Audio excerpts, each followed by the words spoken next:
Hello everyone, Jay here, welcoming you back to another episode of the OverMangaCast. That time we woke up in a podcast and had to explain manga. Our heated adventures over-analyzing manga we find interesting. On this episode, we read Burn the Witch by Tite Kubo, Volume 1, Chapters 0-4.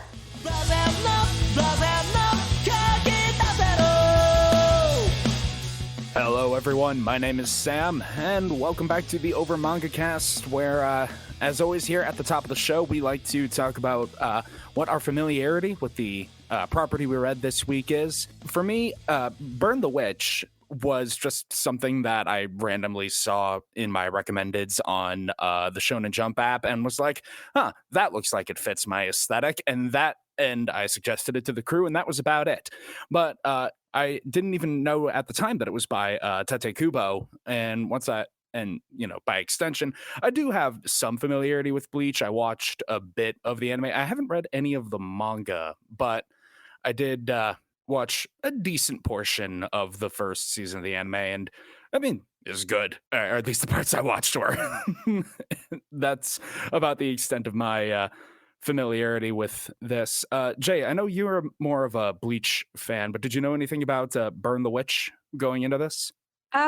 So I actually had stumbled upon Burn the Witch a couple of months ago. I was on the Bleach wiki because I am the resident Bleach advocate and saw it recommended. And I was like, oh, what is this? And I saw it was, supposed to be connected in some way. So I kind of stumbled upon it. Yeah, apparently this is like in the wider Bleach universe, which is interesting to think about, but we'll discuss that later. How about you, Jacob? Actually, funnily enough, I somewhat backwards of what happened to Jay. After I finished reading what we, read for this section is actually everything that's available for Burn the Witch currently. And I was curious about, whether or not it was going to get more content, if there was any talk about that. And I stumbled specifically on Wikipedia was the first thing that came up, and it's like, yeah, that's a good place to start a search. And that's where I read, and it is in the Bleach universe, by author Tite Kubo. Because before that, Burn the Witch, I whilst I was scrolling through all of the manga that's available on the Shonen Jump app, I'd seen that title before, but that was the closest I'd ever gotten to having any meaningful knowledge base in it. The first time I, ever really looked at it was when we were doing it for this week on the podcast. So that was a big surprise finding out that it's actually directly in continuity with Bleach. And Matt. I don't know. I think I'm a little different than you guys. I guess I just really don't wear a lot of lighter colors, so I typically use Tide Pods. So I don't even actually know what Bleach is. Oh my god. Can we please strangle him? Please. Save it until after the episode, Jay. So I think that answers the question? Question mark? I don't own him. No.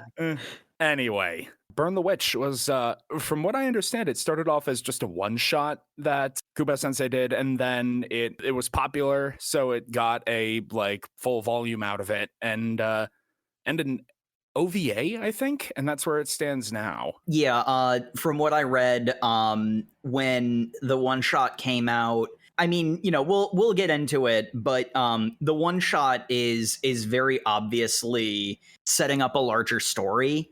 And that was more than popular enough to almost immediately get it an OVA of the one shot whilst the first volume was being written. And from what I saw, it's probably not coming out for a while, but a second season of manga is how they're referring to it. Because that is really how they're treating it. A second season of manga is already in the works, though there apparently was a bit of a kerfuffle about how Shonen Jump threw on a coming soon tag at the end of Kubo mentioning he was going to continue Burn the Witch. He apparently said jokingly, I was not happy about that. I did not approve of that. Because apparently it is not going to be forthcoming, which given the size of the first volume, the detail of it, that does make sense. It might be coming, but not soon. So we start off in good old London town, where we are following Noel Nihashi. And this is already going to be confusing for me because I have a friend named Noel, spelled the same way. So I'm just Well, going you see, Noel is a boy's name, but not in Japan. In Japan, it's a girl's name. Yeah, and I have a neighbor's cat who they thought was a boy, and they named it Noel, and then it turned out to be a girl, and they had to go switch it. Oh, Noel.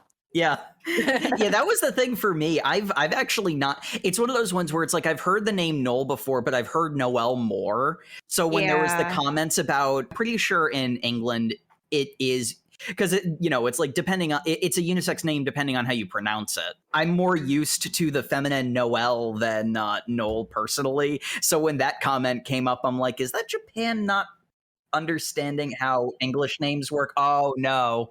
I also think about Christmas, like that Joy too, Noel. I mean, bring in the French in there, and yeah, it makes sense. Yeah, like Christmas when you get your KFC buckets. Yes. Yes. Yeah. This is a long explanation for why I'm just going to refer to our protag Jan as Niha. But she is a student at a local high school, or at least that's what she is by all appearances. You're definitely told she goes to high school. That's about it. We never see that. We're also told that her partner is a pop star, and we see slightly more of that. The thing that most obviously makes Niha a high school student is she wears a school uniform, and that's about it. And also a work uniform, and I think they're very similar. Mm-hmm. Well, I think what the work uniform is just that shawl thing. She is making her way through town and finds cute dog on stairs. And indeed, it is a cute dog. She's like, I will now go interact with the cute dog. But it's a fluffy little dust bunny. I love it. It is. But it's a trap. As one of our other principal characters, one Balgo. Balgo, yeah. A totally normal Western name. Balgo. Yeah. Balgo Parks leaps into action with intent on peeking up her skirt. By jumping above her, I guess. Oh, he's just saying he wants to see her knickers. Like, yeah. He's not a very bright man. Yeah, that's where I was going with that. He's not exactly the brightest knife in the crayon box. His masterful plan does not work as he receives a swift kick in the face. And apparently this is a regular occurrence as Nia's like, you managed to complete your sentence even while being kicked in the face. You've really improved. She's got this sort of like deadpan aesthetic to her. She looks very sleepy at all times, and I kind of vibe with that. She has very much got the energy of like, he's kind of annoying, but I also mildly enjoy the attention enough to like not outward. Like they've got a really weird relationship dynamic. Yeah. And it's also, I don't know if it was mentioned before, but they're also apparently classmates or something. Mm-hmm. You know, that weird Bleach dynamic where they're classmates, but they don't really focus on that, but they're always hanging out together, apparently. They know each other, and Balgo does wear a school uniform, I think. But then they also mention in the, extra chapter, like the fact that he came back from a sentence or something. Like as if he was serving a sentence in like jail or juvie or something. And I'm just like, what? Do we get any background on that? At the end of this chapter, that might be why, but... Yeah, this opening chapter, the original one shot, does explain how he gets into a bit of a kerfuffle. But he's lying on the ground like, so anyway, can I see your knickers? And she walks into a phone booth and drops down into the ground. It's just successful to just ignore those people in your life. I just love the fact that she is effectively a secret agent and decides to use the like secret elevator directly in front of this person. Also, terrible secret elevator because it flips like it's a little bus terminal to reveal the secret location it's going to as it goes down. Like, yeah, it goes from like, telephone booth to WB before dropping it into the ground. I mean, hey. Slow enough to be perceived by normal people. Yeah, because this isn't like a style thing. This is a clue Balgo uses. Mm-hmm. I think this kind of speaks to just how regular their interactions are, that it's like, yeah, it's Balgo, whatever. And she kind of lets the guard slip a little bit. She does accurately assess that no one would believe the things that he says.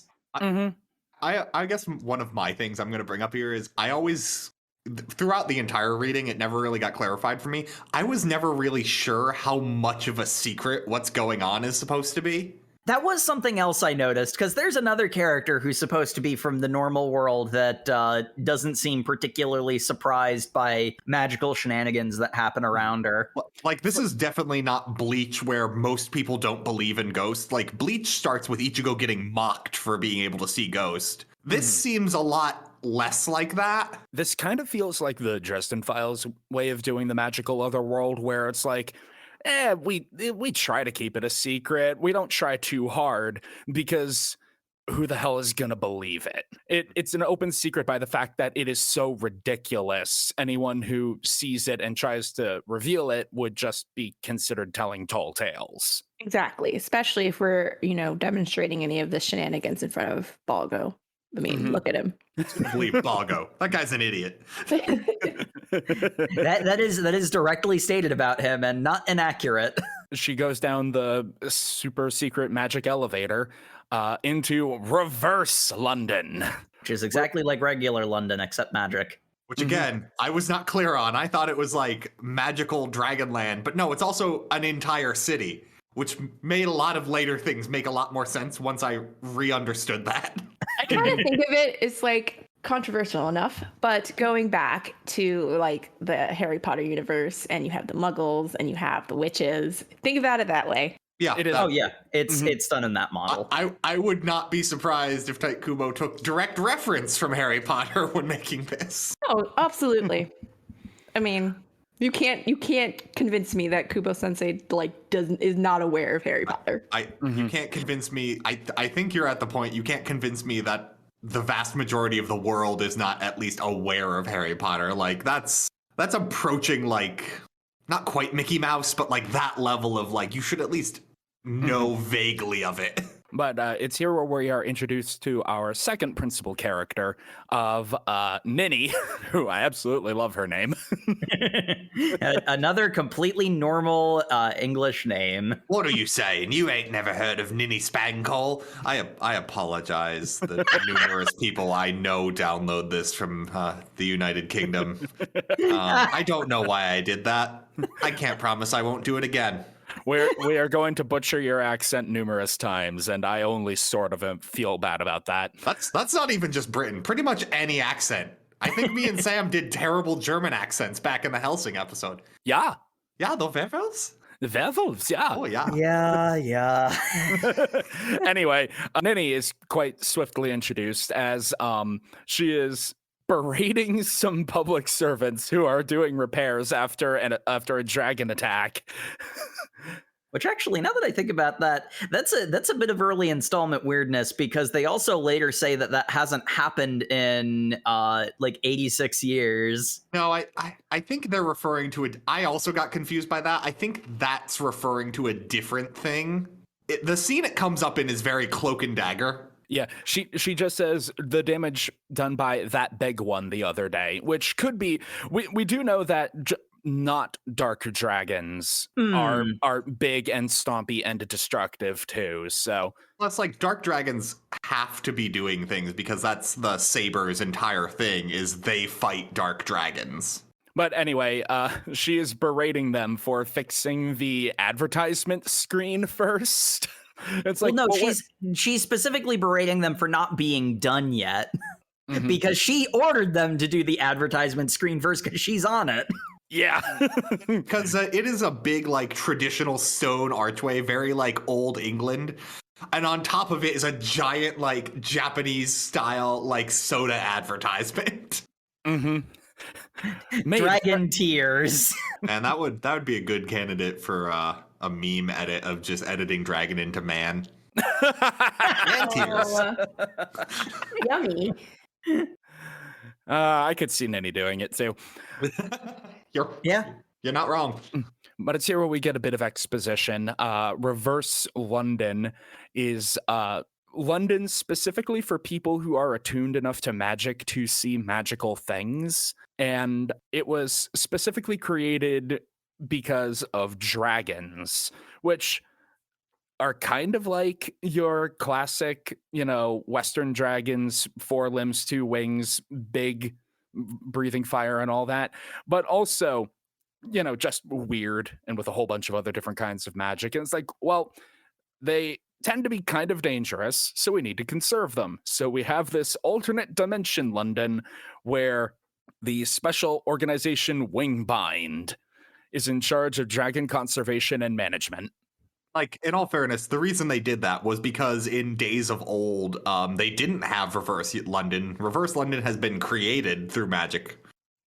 Because previously, 72% of all deaths in London were caused by dragons. And this is like medieval London, so that's... Yeah, that's why there are dragons on the coat of arms. Because this was such a commonplace thing that people are like, we need to put these incredibly threatening beasts on our coat of arms, which, I mean, I'd do it. They make it clear pretty early on that, like, dragon is a blanket term for, any number of magical... basically any magical creature. They'll tend to be something along the lines of a Western dragon. We see one that is a deer functionally later on, so... I've likened them to, like, Pokemon. Oh yeah, very much Yeah. so. That's actually a really good. The brooms our titular witches ride on are also dragons. Yeah, they're just long dragons. In all fairness, basically everything in Reverse London is a dragon.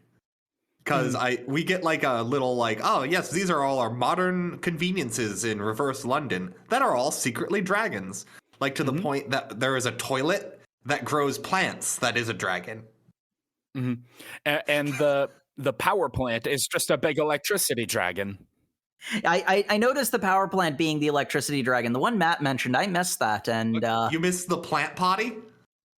Oh yeah, I saw that. Yeah, the plant potty. They look so cute. I thought it was just a potted plant. That's what it wanted you to think. I didn't want to know that other part. Well, yes, it is just a potted plant, Jacob. I thought they added the Y to be cute. That's not cute at all. Anyway, let's get into some world building that we haven't even gotten to yet. We get introduced to my favorite character, the Chief.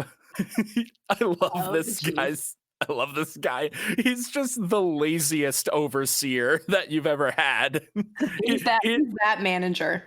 Yeah, he is that manager. He gets paid to not give a shit. Oh, he also does. He gets paid more than the more than the people actually doing the work. Yeah. Yep. Which has Ninny very angry. But it's like, why are you so angry about this? You're literally a pop star in Front London. You have enough money. That's not the point. Yeah, because what we get established, like I think pretty early on, actually, is Wingbind pays its witches and wizards, basically, or who is doing the work of dealing with dragons. They pay them in missions that give both a cash payout and a point payout, which is like a merit system. And our titular main characters are like opposite sides of the coin, where Noel is all about the money because she is a high school student who is presumably living on her own. And then Ninny is a pop star, so does not care about money, but really, really, really wants to rack up points so she can be promoted to the Sabres. Despite the fact in universe, people keep telling her, well, no, the Sabres aren't a promotion. They're just a different branch because those two are the Pipers. Yeah, Wingbind is split into a bunch of different subdivisions that each deal with dragons in different ways. The Pipers, denoted by their like plaid shawls and, well, pipes, like smoking pipes that they use to cast their magic, are in charge of dragon harvesting, where supposed to be bugles, actually. Yeah, because it's like Pied Piper. Yeah. Oh, actually, yeah, that makes I more always sense. thought it was like harvesting and like herding of dragons, because they're also supposed to be like conservatorship. Yeah, in all fairness, yeah, that is their job. Yeah, they refer to it regularly as conservation, which, you know, it's like keeping them under control and making sure that they're able to, you know, continue providing the resources that they do. Like their typical jobs from what I can tell, are like ethical hunting, because regular people who aren't in Wingbind are not allowed to like even interact with dragons because it is a punishment of 100 years or death. 100 years in prison or death. Yeah, 100 years in prison or death. And I'm like, hold on. Yes. Yes. Which one would you prefer? We don't know how long the magic users can extend their lives, so... Fair. But anyway, getting back, I think the point of Pipers is when we get to see their like branch head, he has a full-on like trumpet. Or later, Balgo is given a pipe, and it's like pointed out that it's shaped weird, even though it's in the shape of a bugle. I don't know. I have no idea what's going on with Balgo. I'm gonna say that right now. I never know what's going on with Balgo. And Balgo doesn't know what's going on with Balgo either. Great. So we're on the same page. He's a little tidbit of chaos that we kind of need in this universe. But we actually cut to him and his roommate Selby or something. Selby. Yep. Another normal Western name. What are you talking about? This is me mate Selby. I don't know why I keep doing the voice. Because it is funny. Fair. They get into a philosophical discussion about the hunt for knickers. Yep.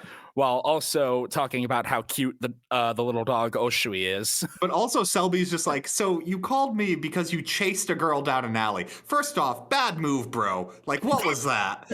And then he almost literally says that. And he's just like, hold on. Wait, so you chased her down an alley and then she disappeared into the fairy tale land of reverse London? Like, come on, dude. I took off work to come make sure you're okay. Because Selby's a good guy. Selby is a good guy. Kids believe in Santa longer than they believe in reverse London. Come on, man. Mm-hmm. Mm-hmm. It's not a dream or a delusion. A rose by any other name doesn't make you less of a bloody perv. I'm just saying. Which is my favorite speech bubble. Balgo's the best person to have magic adventures in front of because no one would ever believe something. Best friend doesn't believe him. Well, we'll get there. We'll get there, yeah. Actually, is there much more until we get there? Because I think what we get is like a little... There's a little behind the scenes, it's world building and behind the scenes crap dialogue between Ninny and Noel, and we learn more about their dynamic and how, more about how Reverse London operates and more dragon exposure and all that stuff. It's all peaceful and quiet. And how Noel is a weeb. We learn that Noelle has a Dragon Ball ringtone, and Ninny keeps calling her a weeb, but Ninny seems to have more aspects of Japanese culture baked into her character than Noelle does. Yeah, she's that's what I noticed. Japanese, and then the audacity to say, "You're not real Japanese. You were born in England," and I'm like, "Oh, dude, that's a." But that would come off. But at the same time, when it's convenient for her, Ninny likes to bring up, "But you're Japanese. Why don't you act more Japanese?" So it's like the inverse. That's very on brand. Is you only bring it up when it's convenient for your argument. Yes. That's Ninny in a nutshell. Yeah. No, one of the things I sort of found funny about it was because of the way that Ninny was talking and like, I noticed things from like this is a very Japanese perspective on, like the names, for example. It's one of those ones where it's like there are like cultural blind spots where you don't realize that this is something that's so obviously and quintessentially Japanese and it's not really an English thing. You don't realize what is an inherent part of your own culture unless you have explicitly experienced another culture and know directly how it's different. It's sort of there's a bit of a Eagle, the making of an Asian American president element to it, where the fact that we know better is what makes it funny to us, even though I'm sure a Japanese audience would go right over their heads because I think it went right over the author's head. I do like how actually in universe Niha's referred to as a weeb because of her Dragon Ball ringtone. Freaking weeb. I'm not entirely sure that she isn't a weeb. We've not gotten quite enough evidence. Well, I mean, I don't think having a DBZ ringtone immediately makes you a weeb. It could be a passive interest. I don't think it's a passive interest is the problem. If we're to take Ninny at her like face value words, I think maybe Noelle constantly brings up, "Did you know I'm Japanese?" to the point that, I don't know, giving Ninny the benefit of the doubt, maybe this constantly comes up and it's just like, okay, you're a Japanophile. I get it. You won't stop talking about Japan. And then when she brings up... I see a duality here of her trying to like manage her identity as both ethnically Japanese. So she probably has, I don't know how her parents brought her up in the culture or not. But then at the same time, when she goes to school or interacts with Ninny and others, you know, she's a Londoner kind of thing. Well, and it's just, yeah. All this is happening is they are picking grapes from the nose of a giant camel dragon. For champagne. For champagne. It is very fantastical what they do. I mean... And yet incredibly mundane, which is kind of the point. Yeah, that's the joke. The big thing is, it depends on who you give the benefit of the doubt to, Ninny or Noel, and I don't really trust either of their words, so that's why I say the jury's out on whether or not Noel's actually a weeb. I would trust Noel with my life. I don't know why. There is no reason you should do that. I mean, do you have money? Because then I'd say you're making a good choice.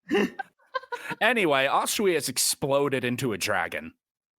Yeah, that's basically what happens. There is a bunch of interstitial scenes, and then Ashui wings.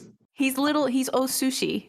Osushi? Yes, because she later gets teased about it. Why did you name your dog Osushi? Are you trying to be more of a weeb? Trying to attract a weeb girl. Yeah, that does track. Yeah. She tries to insert her Japanese culture, like, selectively, and it's just kind of like, wait, you named your dog Sushi? Yes. Yes. But little Sushi is now Big Durgan. Big, evil-looking Durgan, something straight out of Dragon's Dogma. The girls are called back by the chief for some extermination, which Ninny is all about because this is some Sabers-type behavior. I love Noel's dead-ass reaction of like, no, not interested. Click. What do you mean you hung up? This is our perfect chance to show off that we're the strongest pipers and can easily be sabers. I don't care about that. Why would I want to get involved in fights? That doesn't pay more. I don't care. It pays the same amount. In fact, I think the pipers might actually pay more because they're providing a monetary service. Yeah. But we get the little explanation here that dark dragons are dragons that have been corrupted by humans' negative emotions. Mm-hmm. Like, normally dragons are able to live just fine alongside humanity. It's just they naturally absorb, like, negative feelings and, like, desires, and that's what turns them into, like, homicidal monsters that need to be destroyed. And as we said, Osushi rips into revealing he's been a dragon. The dark desires he's been feeding on are put to the forefront when he screams out, "Show me your knickers!" Damn it, Balgo. That's the reaction of the characters. Damn it, Balgo. The thing that does convince Niha to join in this extermination mission is the chief mentions that the Dark Dragon outbreak was in Front London, specifically in South Braxton, you know, the last place she saw Balgo. So, you know, some early hints that she does actually care about the dumbass. Yeah, and I think it actually explicitly happens when he puts the coin that Noel dropped that she used to get into Reverse London. He picked it up and was going to use it to go into Reverse London, and then Osushi dragonfies. We get, you know, a bit of...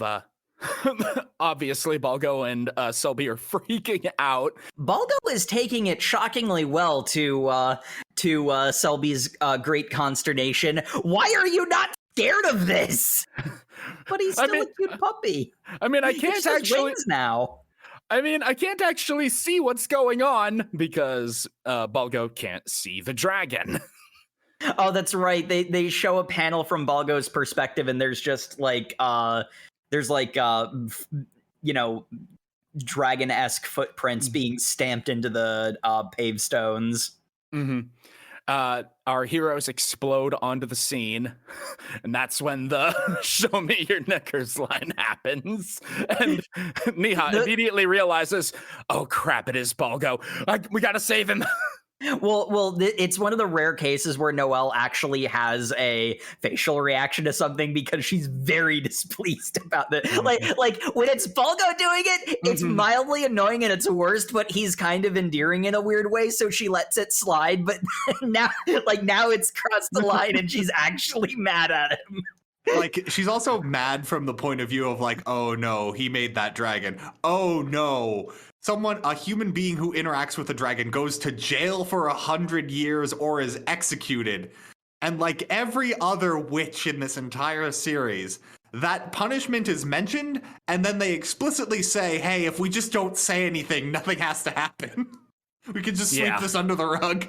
Which, considering it does get explained why that happens, we'll get to later, and the fact that people are willing to just sweep things under the rug is a little concerning, but we'll get to that.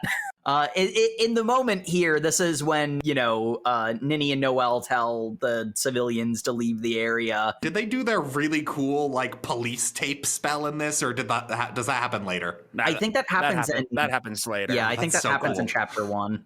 Okay. We get into a bit of dark territory here because it's explained that Osushi was actually dead, and the dragon is a dark dragon disguiser that inhabited the body and puppeteered it about in order to be close to humans and absorb their negative emotions. Doggo was not Doggo. Doggo was dead. Balgo is still dead because the dark dragon comes out of Oshushi's corpse, and Balgo is holding the dead dog and going like, no, he's just sleepy. And Selby's just like, bro, that is a corpse. No, he's dead tired, all right. Bro, are you stupid or in denial? I don't know at this point. Yes and yes. Yeah.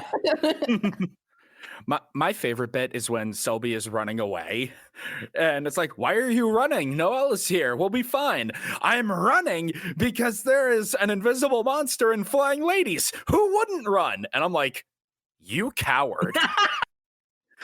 I cannot abide such cowardice. And it turns out he is an antagonist, as we learn right about now, actually. Right about now, because he goes like, oh, well, if you're not going to separate. And then Noelle has like a scanning device that keeps track of dragons and then notices like, wait a second, there are 2 dragons. Cut to panel of Selby going like, didn't you know? I was also a dragon. What? A really cool looking like drill mouth thing. It is friggin' awesome to look at. He emerges into his dragon form, almost devours Ninny, but thankfully Nihao was on the case and got her out of there.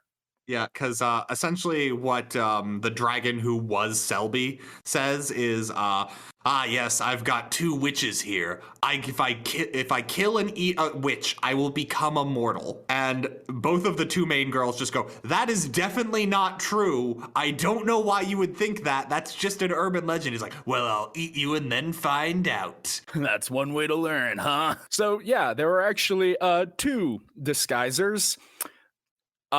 Selby died at age 7 rescuing Balgo from getting hit by a train, which is also really dark. Yeah. And this dragon has been puppeting his corpse for the past 10 years. Yeah, and it's real heavy because then he's just like, because he's telling Balgo this to get Balgo to leave because he's like, buddy, eating you does nothing. You're just a human. I want to eat one of those witches. Look, I'm gonna be honest. I know you got a thing for the black-haired one. Go for it. If I eat the blonde one and become immortal, cool. You can have her. I don't care anymore. And I'm just like, bro, what's going on here? And then Balgo's just like, Selby, why are you doing this? He's just like, do I look like Selby? And he's like, well, first of all, you're a dragon. I can't see you. Maybe you should know this, idiot. And it's like, ooh, Balgo. Balgo's spitting facts. And he's like, also, you just said my childhood friend died at age 7. Dude, we've been friends for 10 years after that. Like, if anything, you're more of my friend than the original Selby was. So why are you doing this? And it's like, bro, you're really giving me a heart-to-heart here, but I gotta let you in on a little thematic thing of this manga. Dragons are just evil. Yeah. Like, textbook evil. We do evil things for evil things. Can I just say, Balgo's whole, I mean, Selby died at age 7, and we've known each other for 17 years, which means I've known you longer than I knew the original. That is, I that's making me feel an emotion I don't know. I don't have an answer for it. I don't have a name for this emotion. It's like a weird empathy, but like also like a denial. But like, is it denial if the lie has been more true than? Yeah, that actually is something that I think will be when we see the other main antagonist of the series so far. I do have some thoughts on that, but this is a really interesting element to like establish, because the thing is, like, there is this idea that dark dragons are just evil. They just do evil for evil's sake. But the dragon Selby really doesn't change personality other than fighting the witches, which, like, they attacked him, and it's like he was going to attack them anyway. Like not to say that like it could have been peacefully resolved or anything like that, but like there is an element of that idea that dragons are just evil for evil's sake does kind of get challenged by Balgo in a really well-handled way. I guess what I really like, though, is how this like mini chapter resolves is basically the witches then are like, well, no, he's trying to kill us. He's still trying to kill all three of us, so if you think any amount of murder is okay, he feels an attachment to you and is letting you go is not the same thing as being like a nice person. Being good, yeah.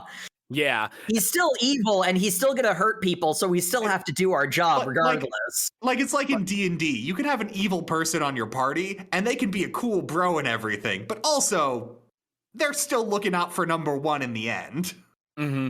And Dragon Selby goes to devour Ninny, but with like his drill mouth unfurling into a big tape thing with teeth, and it's really, really... It's spectacular. It's spectacular. It's a drill dragon. It's basically like Sam's ideal dragon. Yeah. If only it were a sexy lady drill dragon. Oh God, please don't turn this into Sam's sex manga. Look. Next on OverMangaCast, interspecies review. No, please no.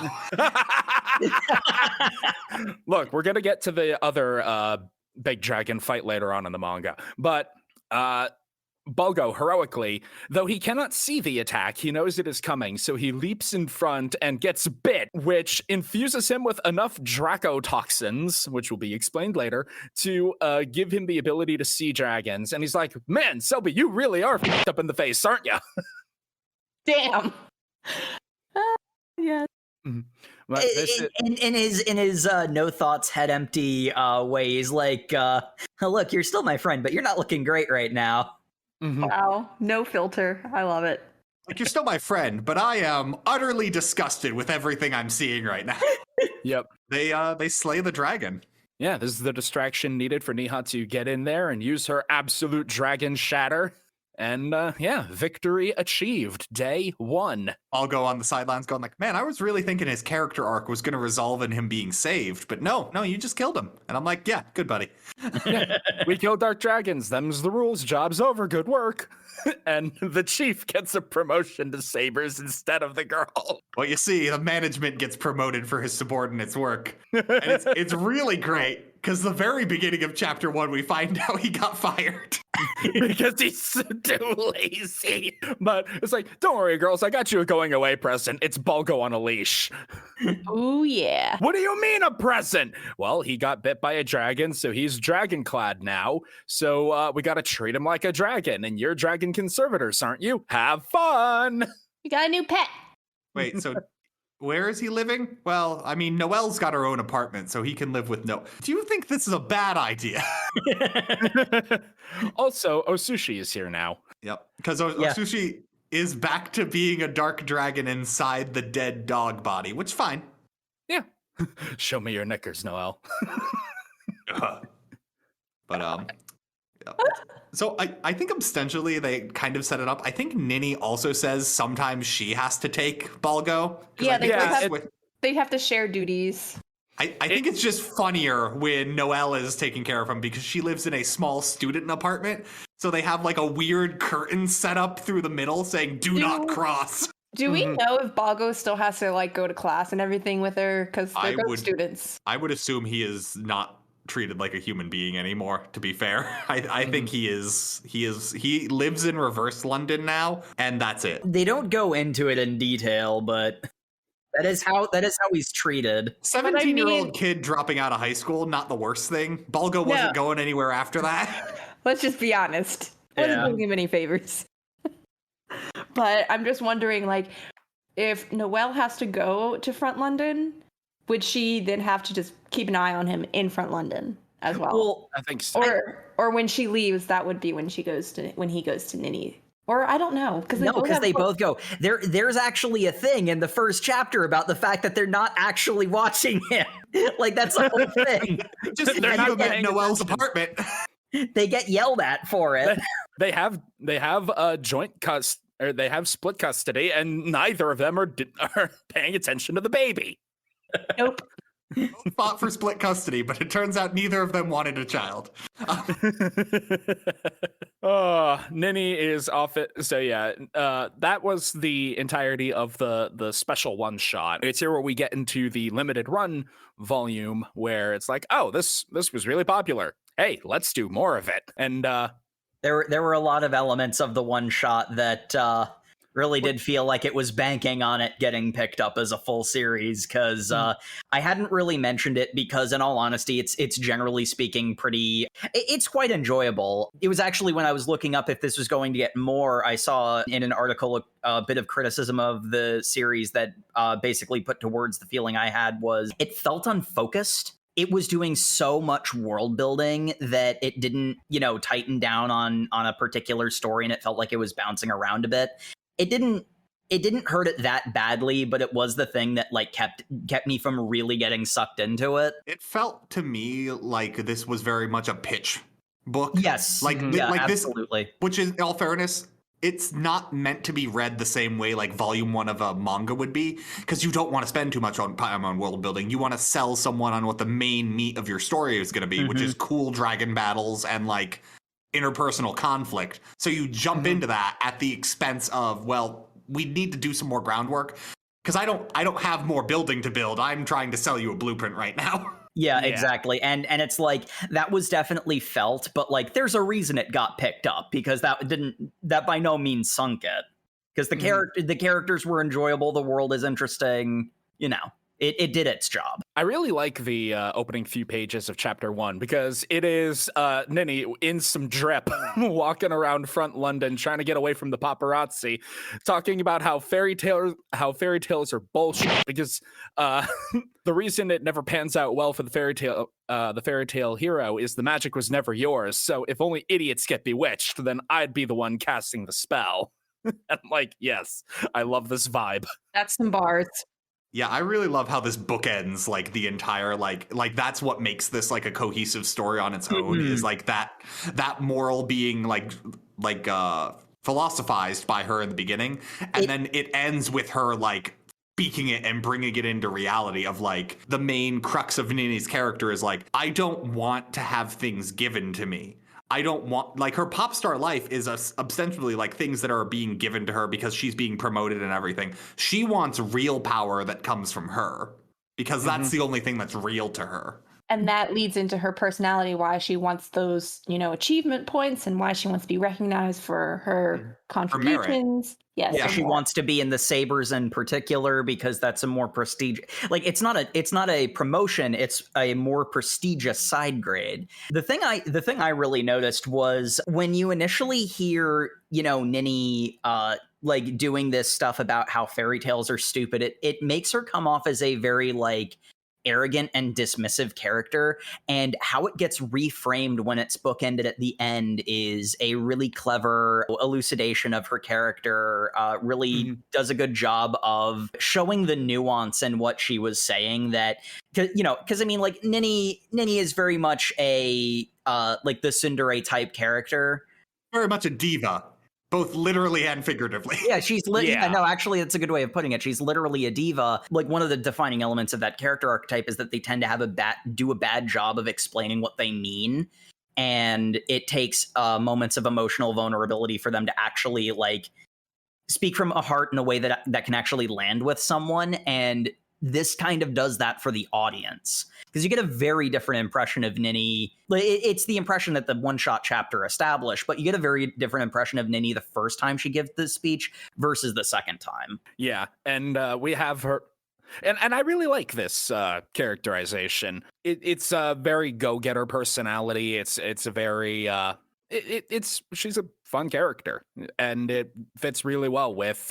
Niha's I'm just here to friggin' make money and live my life, okay? They have a very red oni, blue oni dynamic to them. Mm-hmm. Yeah. Like, Noel needs money because she also just likes money, I'm sure. She's definitely not hurting for it, but she takes a 2-person job by herself for a Bud Buck contract that Ninny finds out midway through and is just like, what were you doing? We're a team. Well, you were late, and besides, I'd get more money if I did it by myself. Excuse me, Noel. I was philosophizing for the first 5 pages of our book. We need this narratively. You're the one going off doing cool stuff by yourself. I'm carrying the emotional weight of this part of the story, and you're doing the cool action set pieces. It's supposed to be the other way around.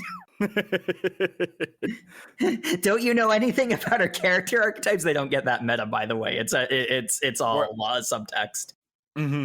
We're clouding. But yeah, it's effectively almost immediately interrupted by I think we get a cut from Balgo's point of view of Oshushi. He took him for a walk because he's an idiot. And gotta take the dog for a walk. Well, Balgo, not a real dog. He's had Osushi for about 2 or so months, so he's still a new dog owner. And it's like they're having this entire argument back at Wingbind headquarters. We forgot my favorite part of the first arc that I want to just remember now is the one-shot ends with when it says the emblem for Windbreak, Windbind? Wingbind. Wingbind. The emblem for Wingbind has always been SSWB, and you're like, oh man, but then you see the old gate, and what it says up there is Soul Society West Branch, and I'm like, I see what you did there. It makes absolutely no sense, but that's a cool way to end your one shot. Yep. I actually realized I didn't mention this in my familiarity. I saw maybe 1 or 2-ish episodes of Bleach, so that reference went completely over my head. I totally missed that. I don't think you're missing anything. We'll talk about it in the We'll talk discussion. about it later, yes, but that was very much a case where that's for people who know Bleach, and I was not one of them, so it didn't really mean much to me. Mm-hmm. But anyway, Osushi has dragonfied. There are explosions in reverse London, I assume. Yeah. Because at this point, I was still not sure reverse London was an entire separate city. But yeah, they are in reverse London at Wingbind headquarters. They have crossed over Diagon Alley. Yeah. God damn it. The other thing is Osushi is only sprouted wings, and it's they're full-size dragon wings. So there's coming out of small dog. There's an obviously humorous panel of tiny dust bunny dog with giant wings carrying Balgo around by the leash. I love the image. It's this little fuzzball of sushi with its little tongue sticking out, going blep. It's dragon canine. And then we cut to seeing the explosion through the Wingbind headquarters out the window. Meanwhile, Noel and Ninny were spending their money from their job, which effectively covered the amount of a drink from the vending machine. Mm-hmm. And my favorite character interaction, and I think this entire thing, is Noel and Ninny going like, hey, you want to get a drink? And she's just like, oh, and Ninny's just like, okay, yeah, I'll take a tea. And she's like, okay, you put in the money, I'll press the buttons. And I'm like, Noel. She's got to save up that money. She's a student. She works hard. And they're doing this while Osushi is flying around smashing buildings. There are explosions in the background that they are very poignantly ignoring. Oh, that's Balgo. Seems like it. Shouldn't we do something about that? You're in charge of him. I mean, we're in charge of him. That's when the chief arrives to explain that he'd been fired and that he's their boss again. So go do your job. I was clearly promoted at the end of the one shot because it's a cool ending. But that's not, I want to be a character in the continuing story. So I got fired for doing nothing. He was fired because he didn't do anything. Well, it's like, whatever. Why should we go? Why should we go grab him? We don't get any achievement points for watching him 24/7. And the chief is like, "You're going on about that again, as I anticipated. So I got overtime approved for you two. All right, let's go." Say what you want. He's a chief who understands how these girls work. He knows how to motivate them. He understands his employees. He also understands himself because he definitely also got overtime. Yeah. No, that is my favorite panel. It is such good characterization. This is like, I anticipated that you would be difficult about this, so overtime. Okay, let's go. Also say you're doing it for like public service or something at the end, but obviously. And if anybody asks, we're doing it for social justice. You should have shouted that last part first, but whatever. And some poor innocent reverse Londoner is getting caught up in the crossfire, and he's like, "Don't come this way! I'll get close to the dragon and I'll get in trouble too!" I touched that dragon. I'm going to jail for 100. Like that is the conflict here. Has Balgo? I don't think Balgo's ever been explained that concept of like you are like literally towing a fine line. There is no way he didn't have it explained because he was arrested and sentenced and then put under house arrest. Like he went through an entire legal procedure. I'm sure was explained to him. I think he's just an idiot. Yeah, I was gonna say that was explained to him, and it didn't help because it's Balgo. Yes. The girls fly in, grab Balgo and Osushi, who goes back to doggo mode after getting some scratches. He likes the ladies. The ladies make him go back to his puppy phase. Yes. And the innocent reverse Londoner, he's like, "Hey, yeah, thanks for that. I didn't do anything, by the way. Just bystander over here." Oh yeah. Not touch the dragon. Lick the touch the dragon stamp. What? This magical device we have that tests how much dragon toxins are in your body. Oh, okay. Also, if you fail this, you go to jail for 100 years. What? Die.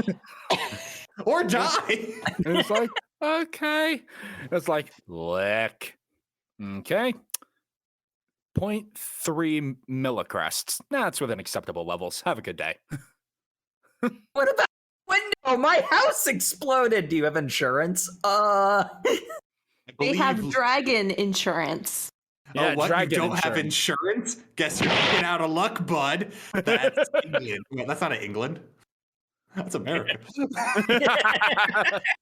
But yeah, the reason that it is so forbidden for ordinary citizens to interact with dragons is unless you are a licensed witch or wizard, presumably trained to control the dracotoxins with magic or something. I don't know. But if you get too much of a buildup of dracotoxins in your body, you become dragon-clad, which makes you more dragon than human.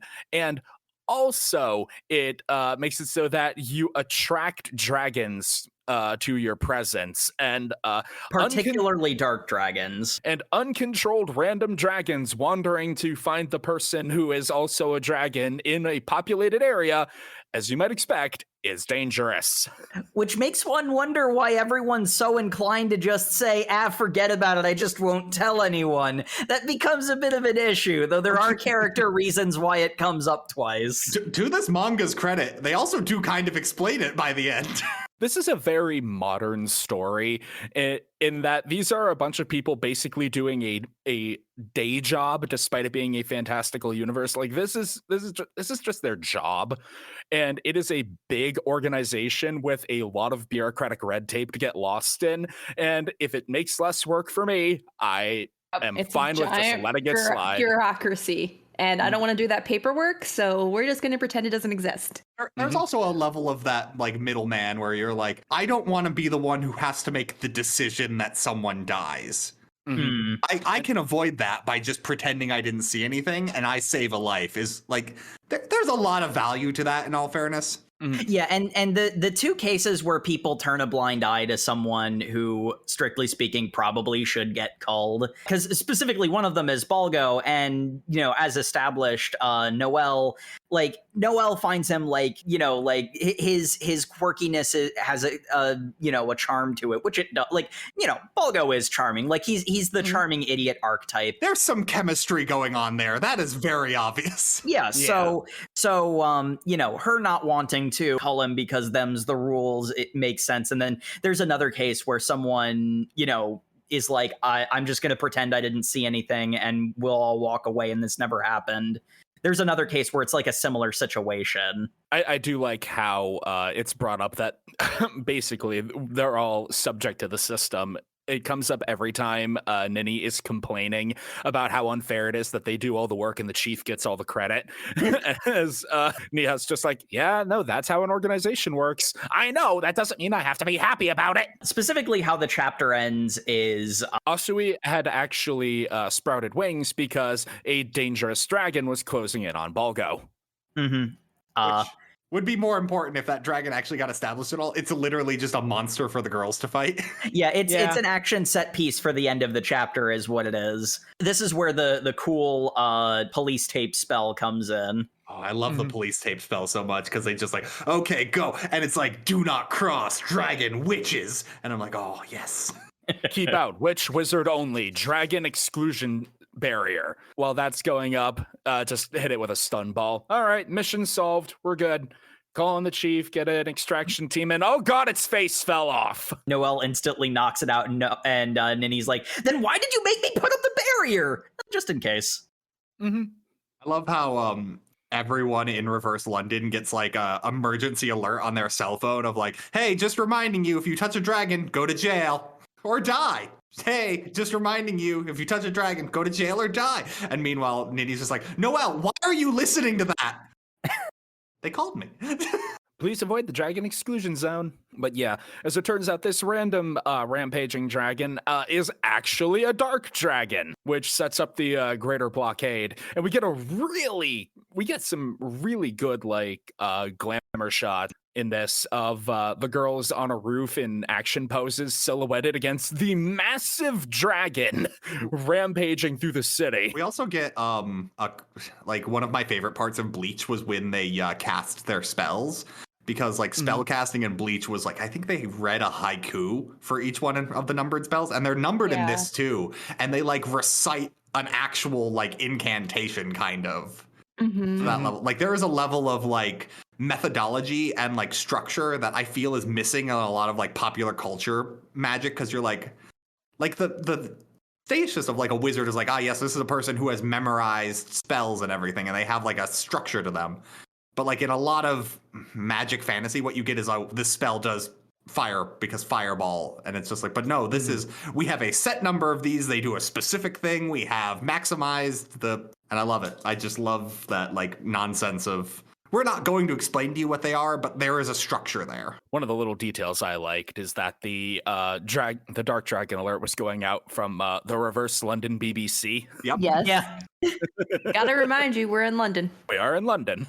We actually don't get to see the entire cool action fight because it cuts to a table of antagonist-looking characters.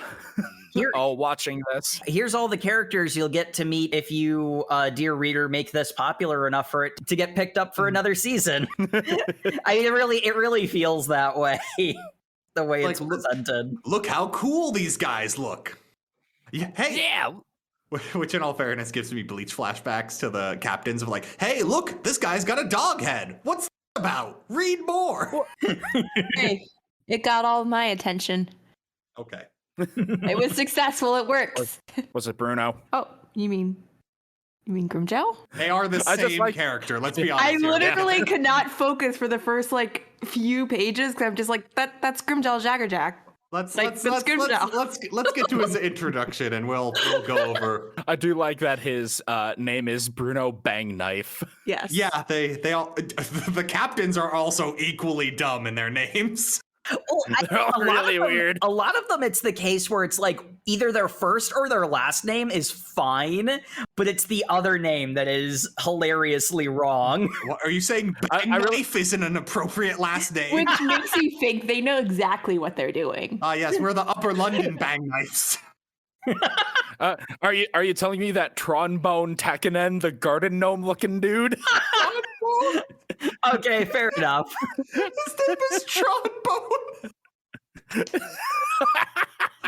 he's the head of Pipers. I want to know if his name was just supposed to be Trombone, or you thought putting the N in there wouldn't make it obvious.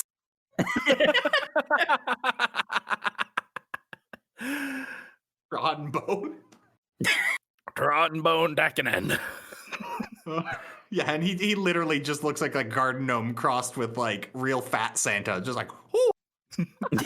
Oh, it's been a whole century since a dark dragon got loose in reverse London. It's only been 96 years. Actually, I don't think Tronbone says anything because it's mostly Bruno yelling. It's mostly Bruno screaming at everybody. Why am I the only one who cares about the fact that this happened? What's my favorite one is the captain who just doesn't show up, so they have an absent marker. And why aren't you here? He says to the out to lunch sign. At least bother to show up. But yeah, that's basically just nothing in that scene really comes up other than there hasn't been a dark dragon attack in reverse London in 100 years, and I'm like, oh, okay, I'm not quite sure what that line means, but whatever. It means the plot is about to happen. Fair. Yes. I think my favorite of the heads is the head of the Gallows Punishment Corps, Wolfgang Slashot. Is that meta enough for you? All the names are dumb, and I love it.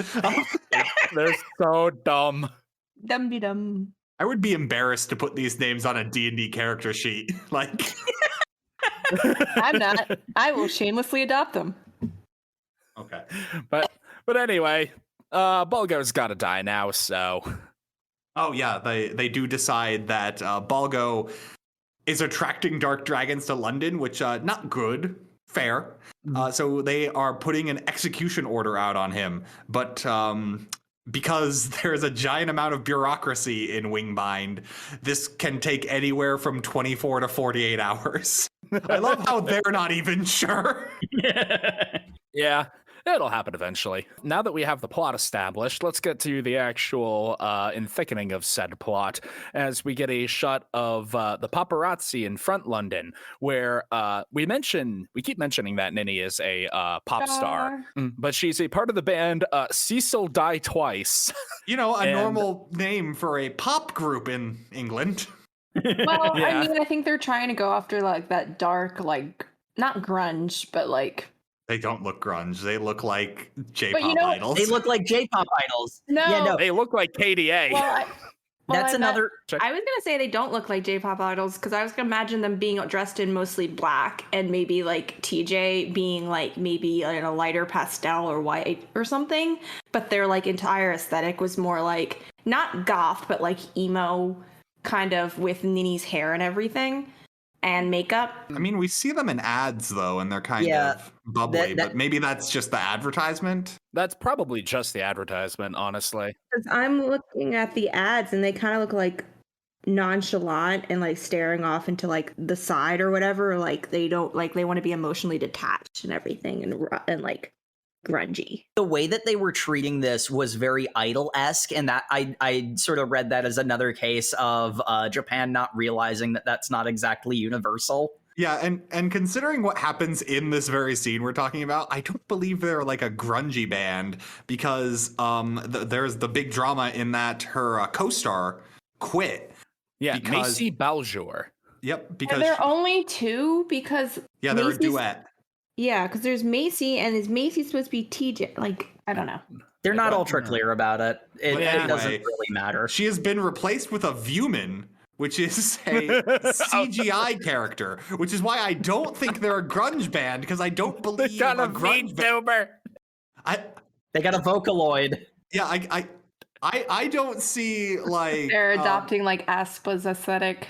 like I can't imagine teenage dirtbag, but like the guy on drums is an anime girl. Like, You need to expand your horizons then. I don't know. I could see it. Baby metal exists. I mean, she listened to Iron Maiden, baby. Konnichiwa. Oh my god. But anyway, we're getting this through an E-style gossip TV show. The opening of last chapter, when Ninny was avoiding the paparazzi, she was grumbling about how it was so freaking annoying under her breath. So of course this salacious gossip show makes this To blow it up out of proportion. Is she talking about Macy when she says that?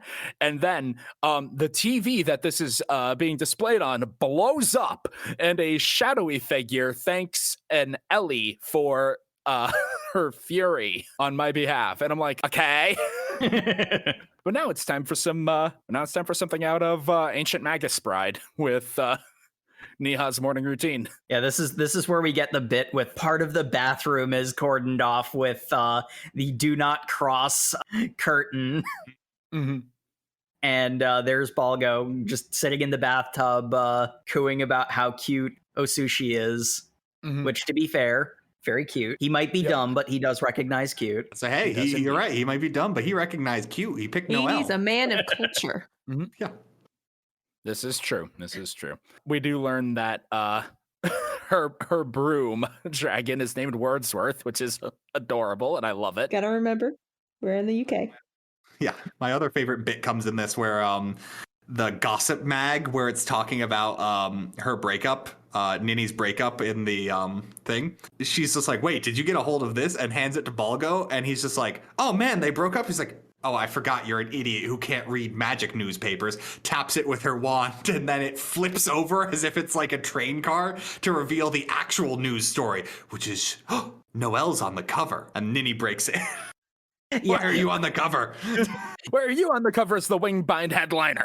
Yeah, what ends up happening is Noel gets a phone call, sees it's from Ninny, hands it to Balgo and says, you answer it. And he's like, why? That's when we get the bit with the newspaper. And Balgo still doesn't understand because he's an idiot, but he picks up anyway and gets the screaming. Oh, that's the other favorite part, is she's like, wait a second, I'm the only one allowed to answer Noel's phone without her permission. Noel, no one is allowed to answer my phone without my permission.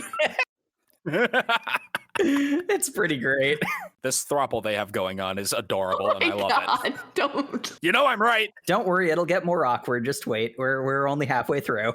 You need a It's fourth? slowly making our way to 100. But anyway, during this tirade, they do get called by the chief, and it's like, hey, we got a job for you. It's Saturday. Screw off. How's 5 times the pay sound? We're Okay. in. He's a great manager. I didn't know if you just tell people you don't want to work Saturday, they offer you 5 times the pay. I wish I'd known. We need to abuse that. Then, Take notes, dear listeners. whilst they're going out to go do the job, we get one of I think my favorite line in the entire thing. Ninny is complaining incessantly because of course she is, and they're taking Balgo with because they have to watch him. So Balgo is asking why Ninny's so angry, and Noel, makes the, I forget exactly what the lead up to this is, but by the end of it, Ninny's response is, that's not why I'm angry. I'm angry because I'm mad. People die when they're killed. It's such an in character thing for her to say. I've worked myself up into a huff and I can't unhuff myself. That is what I'm angry about. It's so fun. I love how they show up to work and the chief is there, and it's like, wait a minute, why are you here? Don't tell me you're also getting 5 times the pay just for telling us to show up and do something. And he's just gotta smile. It's like, anyway, here's the introduction to today's assignment. Don't you ignore me! That's 5 times the pay. That's also what I'm getting. Yep, only 5 times. Anyway, today's briefing, an illegally reared dragon being kept somewhere in reverse London. You two go look into it. Bring Balgo with you. Here, make him wear the uniform. So yeah, this is the most obvious setup ever, but We were all aware of. the girls go along with it because 5 times pay. We have a great moment where, since they have to bring Balgo along, he's riding on the broom with Niha, and he's like, "This is the greatest. I get to wrap my arms around her and ride in the safety of her aura, and maybe if the broom jostles a little bit, my arms will rise up and graze her boobs a little." Okay, shut up. He does threaten to drop him. Yeah. Have you considered that falling from this high would kill you? I just feel so blessed. They are a special couple. Mm-hmm. Yeah, they are. It's kind of great. They immediately get into a fight, basically, with lo and behold, the only other character who's been named at this point was the person with the dragon. Macy. Yeah. Well, it starts off with they're going to deal with the problem, and there's an explosion in the city. It's like, hey, there's an explosion. Shouldn't we deal with that? No, that's what the police are for. Specifically, she says, like, terrorist attacks are the police domain. And I'm like, oh, well, but Ninny. Well, look, when I said this is a very modern story, this clearly takes place in like the 2020s, both because of that and also later Niha calls an antagonist cringe. Oh, yeah. So great. That was pretty fun. Noel correctly points out that, like, the explosion could be the dragon we're looking for, just saying. Mm-hmm. And there's probably points in it. Yeah, whatever, let's go that way. And as it turns out, it was the office building of The Realist, which is that salacious tabloid that wrote those mean things about Ninny. How dare they say mean things about Ninny? Oh, you don't know who I am? I'm Macy. Ninny does not care at all because she's like, it's the paparazzi. The paparazzi's always stupid, whether it's front London or reverse London. I don't care. This is also where we get the like little lore drop that if a building is destroyed in reverse London, it destroys the building in regular London, which honestly raises more questions than it answers. But yeah, terrifying. You see absolutely nothing, and all of a sudden buildings are crashing down. Like, is it like real time? At that point, what's the point of having reverse London be a separate? Because people are living in reverse London. It's a separate. Mm-hmm. I don't understand how the two are connected, and I don't think it's made very clear. No, it's not. Yeah. Stay tuned to find out how they are connected. It definitely won't be cleared up in season 2. I promise you that. Yeah, it won't. But anyway, Nitty's using the fact that she's a pop star to get some info out of the crowd. And it's like, yeah, we saw some lady go in. Wait a minute, some lady looks up. Wait a minute, is that Macy? Hold on. They recognize Ninny, but they don't recognize Macy? I think she was. I think someone mentioned something in passing about how it looked like, but like she wasn't in her makeup or something like that. I'm just saying, Macy leaving the group makes a lot more sense if that's what the public's reaction is. Fair point. No one can recognize you. Ninny and who? Anyway, Ninny immediately rushes up higher on the building in order to go investigate. Niha goes to follow. I'll go along too. No, you stay here. It's dangerous. Okay. And this is where Ninny has to confront Macy. What the hell are you doing here? Like, at all? Seriously. How are you even here in the first place? You're a muggle. This is reverse London. Why are you here? Well, you see, I have a dragon. It's very bad. I wasn't the one that set that bomb off. I just have Ellie here. Macy, you give me that dragon, and I'm going to forget this ever happened. No, Ellie's my friend. Okay. You want to see a flashback of me raising her from a little baby? No, that'd probably make me sad. Too bad! I'm telling you this for your own sake. You give me the dragon, and we make this go away. You're the one who told me to not believe people who say they're doing something for my sake. No, that does sound right, actually. Especially in the entertainment business. That's very good advice. We get a great moment where Niha flies in and gets a quick recap from Ninny about the situation. It's very casual. It's just, partners in the force filling each other in, and Macy is immediately like, who the hell are you? Why are you talking to my girlfriend? Whoa. Throwing desks at her. Yeah, she gets like this whenever I talk to other women. It's like, that's not normal. Ninny says something to the effect of, whenever I get friendly with other women, and Noelle is like, we were being friendly. I was being friendly with you. Friendly with a lot of other women to the point that you know this is repeated behavior? The main takeaway is there's a lot of good reasons these two should not be working together anymore. Also we get it's from Macy at this point. No, it's later that where Macy goes on her long tirade about why she quit the band. Yeah. Anyway, Niha, you keep her distracted. I'm gonna go fly up to the roof and flank her. Wait, hold on. You can't just... And then explosion. Ninny falling off the roof. And there he is. Balgo, looking really cool. Bruno, yeah. Looking Bruno really cool. And looking exactly, Balgo yes. never looked. Balgo It was never then looks cool. that I had it clicked for me that this was... Yes. Okay, so the character Grimjow from Bleach and Bruno look very similar. And It's ridiculous. I was willing to gloss over that because there's a lot of similar Tite Kubo is not known for many dynamic faces. He normally does his make a character look different in their clothing or their body type. So I'm seeing a lot of same faces. I'm like, that's just how he draws. Bruno, I'm like, that's Grimjow, but maybe. And Grimjow would wear this. That's the thing. He's the same personality and everything. And then later, when he's doing his fighting thing, he pulls up a bandana so that he has the skull along his bottom face. I'm like, that's literally Grimjow. We're not even being subtle about it. That is the same just how it is. Grimjow wears, but a bandana in modern times as opposed to pieces of his skull. I'm here for it. I'm here for it. So we're getting some Eden Zero vibes of this character seems familiar. What Eden Zero does to literally every character in it, this guy is Grimjow. Uh-huh. We get a brief scene with the chief peeking in on a high level meeting, and the head of Sabers is like, "What the hell are you doing here? Weren't you fired?" "Oh, well, I just came to give my formal goodbye to you." "Are you aware of the crisis that your subordinates are in?" "My subordinates are in a crisis." God damn it. Oh.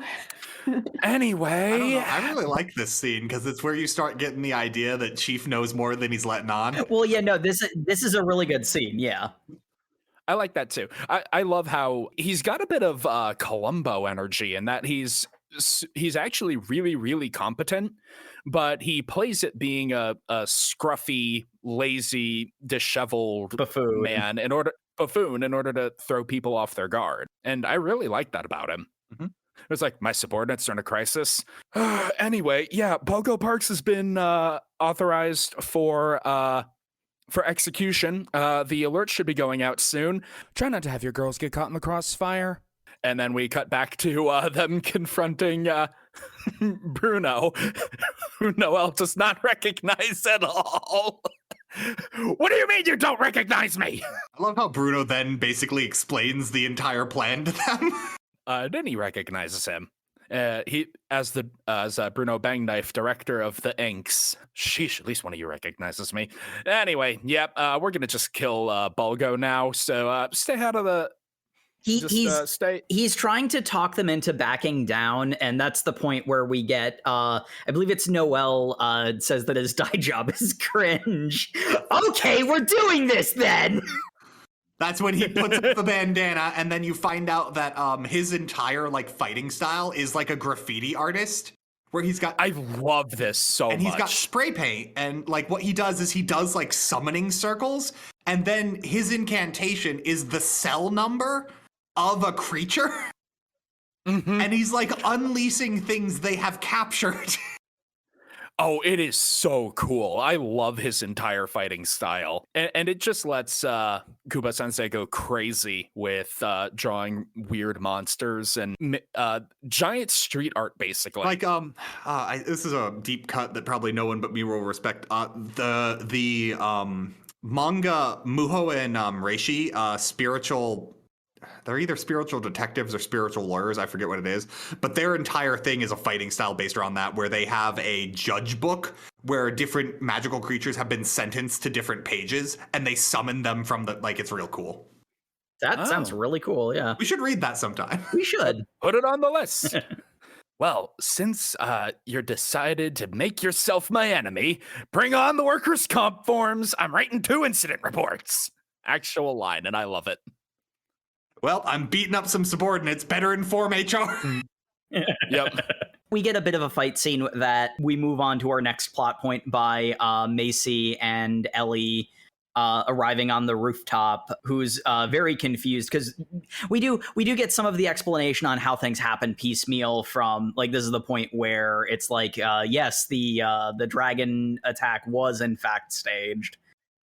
Because it wasn't a dragon being reared in reverse London, it was a dragon being reared in regular London that they'd already found and they used as bait to lure out Balgo. The girls grab Balgo and Macy and flee, leaving Ellie behind, who screes in displeasure at this. And I do love Bruno getting ready to give chase because he summons his own dragon, Rickenbacker. It kind of looks like a Yu-Gi-Oh monster, and I love it. Yeah. Macy had found Ellie, reared her in front London, and it was the one thing that made Macy feel special because even though she was like a pop star, she didn't really feel like it was genuine because it's like, I'm pretty and I dress and I clean up well and I can dance. That's literally it. I don't add anything creatively to the band.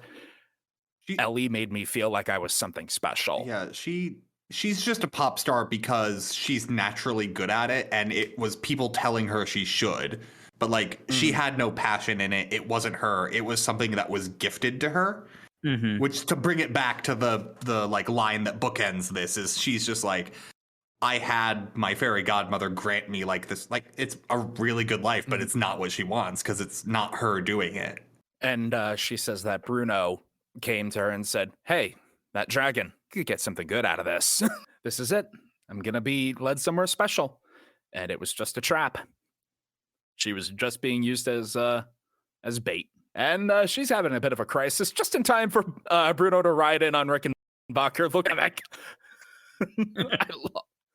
I love everything about the way he fights. Yeah, I really liked the scene with Macy and her crisis because again you get that element of Ninny's character archetype isn't good at like conveying emotions because she's so extreme all the time, and from the outside looking in it's pretty easy to get the sense that like Ninny and Macy are friends, and that's almost entirely the reason why Macy didn't like just leave the band immediately. Macy wants, it would seem, to be more than friends, but that's beside the point in this case. And Ninny was absolutely on board with Macy just doing whatever made her happy. She did, Macy hadn't told Ninny any of this about her feeling like she hadn't done anything with her life that was hers. And it does a really good job of setting up the reframing of the fairy tale thing at the beginning. Yeah, I really liked that. It was a very human reason to be caught up in all of this. And, it started off as feeling a little, it's like, that's what it is. This is just a jilted lover situation or an unrequited feeling situation. But no, it ended up being like way more than that. It was a far deeper character motivation. And it plants the seeds for a lot of potential growth out of Macy. If this proceeds with a season 2. I believe it is. I believe it is indeed greenlit. It's just it's going to take longer than was initially advertised. I think what's happening is I'm going to be honest. I think Tite Kubo might be more in line of like, I want to release in limited series because I know he has not had a great history with serialized deadlines. Like I don't think he enjoyed it near the end of Bleach. Oh, there's a lot of words about what happened with Bleach. So, I believe that. And I mean, honestly, he did have Bleach, which is one of the big 3, and it was it was up there with the big 3, and it was this massive global phenomenon. He's probably got don't open that can of worms. He's got up there with the big 3. People will get angry. The big 3: Attack on Titan, Akira, and Dorema. Anyway, my point being, Bleach Sammy's was wrong in the comments. My point being that Bleach was a global phenomenon. So Kubo's got, still has like a lot of money and clout left over from that, which would allow him to do these limited release things. He's got the weight to be able to say, no, I'm not doing another serialized thing. You're going to get something like Burn the Witch out of me every couple of years. And it's done when it's done. And it's done when it's done. And you know what? Good for him. But we do need to get on to the last chapter where it's setting up. It feels like everything wrapped up thematically. In this little narrative arc, Macy kind of came to terms with it. Hold on, what's going on with that dragon? Yeah, it looks like they're gearing up for the boss fight against Bruno. Ellie flies in. Bruno goes to destroy her, and she vanishes with a magic Ninny recognizes as stealth scale.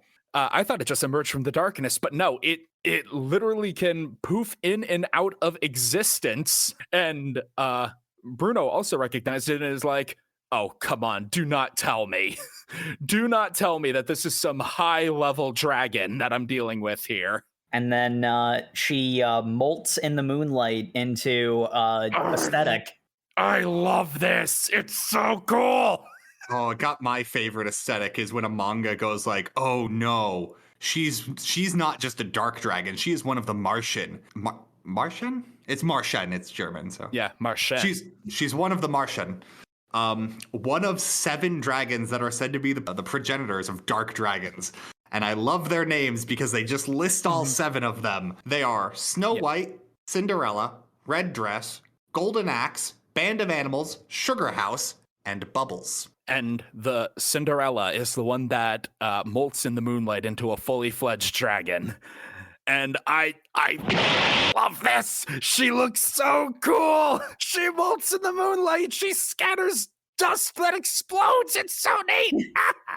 Oh, I love too how Ninny and Bruno are both waxing poet, or Bruno mainly is waxing poetic because like all I know about this thing is legends. They say that wherever her dust is scattered is enveloped in light. And Noel. Oh, it's Noel. It's Noel saying this in deadpan. Wherever the dust is scattered, the star ash it produces when agitated, wherever it falls is engulfed in light. That's just explosions! It's just exploding everything! I mean, you gotta embellish a little bit when you're making fairy tales, right? And they're technically not wrong. I think Noel literally says that. As it chops a good, 2 feet off of the top of the reverse London skyline. Bruno's like, hey, Balgo, guess what? I got a bigger fish to fry. You get to live a little longer. As he puts on his bandana, I'm gonna kill a legendary dragon. This is electrifying. Let's go. Yep. He's hyped. Don't tell me he's super hyped. Don't tell me you're gonna fight that thing. I'm not gonna fight it. I'm gonna kill it. I love him. He's great. That's an attitude I vibe with. Oh, what? Yep. Big, strong monster. Oh, yeah. So he rides into battle on Rickenbacker, and it's like, well, I guess we're just not going to get involved in this, because this is a big, dangerous enemy, and some of the exploding dust is heading this way. Guess we're involved. And he complains about the fact that it seems to seek people out. I think this is the point where they're still running away, and we get the scene from Macy where she's just like, well, no, that's Ellie. I can probably just reach her. And they're like, that's not going to work. Didn't I tell you fairy tales are fake? What I like is, the girls form up with Bruno, who's like, all right, we're on the same team again. So just follow my lead. We're going to break the horn in the middle of the crown. That's where its biggest artery is. If we break that, Cinderella's a goner. Isn't that just a legend? We're fighting a fairy tale. What do you mean, is that just a legend? Which I loved. It's like, we are currently interacting with a legend, a mythical creature. What else do we have to go on? Imagine fighting a dragon and not basing your battle strategy around fairy tales. Couldn't be me. We get big fight scene, and the best they're able to do is hold Cinderella off. They're keeping her relatively contained, but they can't really do any like serious damage. And this is when we get Macy saying that, you know, I can get through to her. And I really like this scene because it's actually very similar to the situation with Selby, because Macy goes up to the edge of the roof and says, Ellie, calm down. And Ellie stops attacking. She sees Macy, the human who raised her, and she stops being overtly hostile. Unfortunately, she is still shedding scales that explode on contact with anything that isn't air. So, like, it's not like actively malicious at this point, but it's still extraordinarily lethal because we've already established these scales will seek people out. Like, it's like what we're getting. Like, I think the running theme for these is like the dragons. There is a level of inherent malevolence to them that might not even be like a personality wise. Like, it's like, there's a reason you don't raise a grizzly bear as a pet. They might like you just fine, but also They might accidentally maul you. They will just break things and destroy things you need to live, and probably are going to hurt people. And maybe even you, yeah. Yeah. You have to go away, you stupid dragon. I don't love you anymore. Get out! This is when we get the reframing of the fairy tales are dumb. There was a dismissive tone to it originally because like we don't hear the very end of the speech in the first part. It ends with something to the effect of the magic ended because you broke a promise. That's stupid. And then we finally hear the coda to that. No, the magic stopped because you stopped. The reason the power fades halfway through is because the power was never yours. Yeah, so, you know, do things for yourself, which, you know, is an echo of what Macy had been saying and feeling. That's like a really cool action scene, too, with like the spell casting and everything. And then at some point, Balgo gets a sword. I don't know why that happened.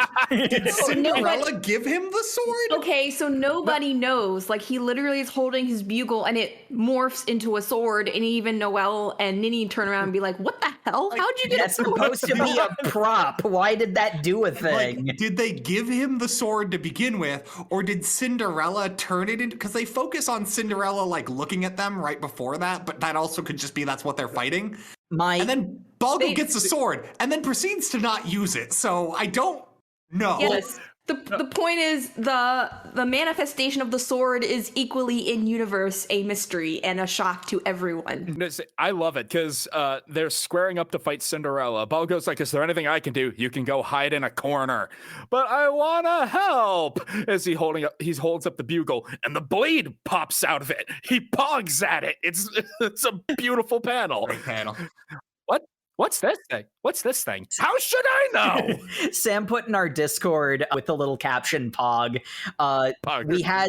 We have resting face as a thing. Now with Balgo, we have resting pog face.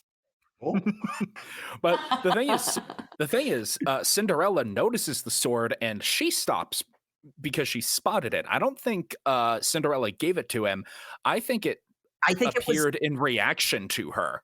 And she recognized it and was like, that's a problem. And yeah, it was like for Balgo, it was like an adrenaline reaction where he tapped into some innate magic he didn't know he had. Because he's a dragon. He's a dragon-clad. Which, you know, just knowing what I know about Tite Kubo, might be able to just manifest swords from their souls. That's possible. Yeah, that's his bankai. It's something cool. I'm fine with it. Cool power systems is basically like his bread and butter, so. And Cinderella pauses long enough from the sword to have the artery horn shot off. And no one's sure how it happened because Bruno didn't do that, and it's the chief. He's sitting from halfway across reverse London from a sniper tower in a building, shooting his Yusuke Urameshi spirit gun. Well, no, he's in Wingbind headquarters. That makes even less sense. Yeah, from like halfway across London, that's what I'm saying. Yeah, and we have this absolutely beautiful panel of he's holding up the finger gun, his cigarette is smoking, and so's his index finger. Good grief, did I do that? Whoops. Oh, that's where we get the strong Columbo vibes from. You basically get him looking at the audience going like, hey, I bet you didn't know I was actually also super powerful. Almost end of the manga. Ain't that a cool thing to cut off on? I'm like, God damn it, you're right. That is kind of cool, but I'm upset about it. Unfortunately for the girls, they didn't do that, so they don't get any credit. And then he's very angry. Well, about it. they get a little bit of credit, and it's like, that wasn't worth the bus fare to get here, you flew. It was like $5. I think they say outright it's like Yeah, it's like £5. Yeah. Oh yes, we're using the Queen's money. But yeah, we got 5 points and £5. Hey, don't look at me. That maybe we should have you cover more of the property damage that Cinderella did, huh? Yeah, that's the other thing that was mentioned, is that they actually were given a semi-decent payout, but most of it went to cover the property damage. Besides, it says here Director Bangknife delivered the finishing blow. What? He didn't do it either. That means you didn't kill it then? Way to dig yourself a deeper hole. Just stop talking. Grumpy silence. But the main takeaway from this is we get the captains talking over arrival of one of the Martian is something they are very excited about. Maybe if Balgo is luring them, which is what they seem to think, he doesn't need to be executed anymore. So they put a stay on the execution order. And also Macy's Dragonclad now, so she gets to join the family. Yeah, that happens at the very end, but we get a really nice scene of Noel getting informed that Balgo is no longer going to be executed. And we get like this really nice panel of like the entire background has been whited out. It's just the two of them standing there because he's just like, hey, Noel, what's up? She just runs up and hugs him. Yeah, it's really sweet. And he's just like, did something bad happen? And Noel's just like, no, something good. And I'm like, aw, yeah, I picked up on some chemistry earlier, and now I'm definitely sure there's chemistry. She was sad, and now she's happy that he's not gonna die. Aww. It's so cute. I love it. There is also another bit that goes into the whole the chief is a more important character than you initially thought. Audience, you should read more, because the head of the Sabers finds his sniper perch. And we get a little line of I guess I wasn't wrong for my estimation of the son of a war hero, which I'm sure Volume 2 will totally explain any of that. Oh, see, I thought that was referring to Balgo. No, that was referring to the chief. Yeah, that because she knew he was in the building. Yeah, he's a super powerful character who is lazy and or debatably incompetent by choice. Man, if only he had some kind of shop with 2 children working for him. Anyway, that's Burn the Witch. Woo-hoo! Favorite character and encounter. Oh, God, it's actually really hard for me to say. It is a 3-way tie between the chief, Bruno, and Ninny. I love all 3 of them for different reasons. I'm just gonna say Ninny. She is so much fun as a character. She is incredibly grumpy and over the top in a very delightful way. She's got real heart to her that I appreciated a lot of. Her interactions with Niha are amazing, and hilarious. Just all around excellent character. And yeah, that's that. Second best girl is Cinderella, because goddamn, that was so cool. Oh. I assume that's also your favorite fight, Sam? Yes. Okay. Favorite fight is not a very fair question in this, I'm going to be honest. Well, that's why I said encounter, because I didn't want to say fight. Gotcha. Yeah. I love how the girls did their jail spell to like lock Cinderella on a roof in order to give Bruno his chance to attack. And he summoned this thing that just looked like a curtain of graffiti art that fell out of the sky.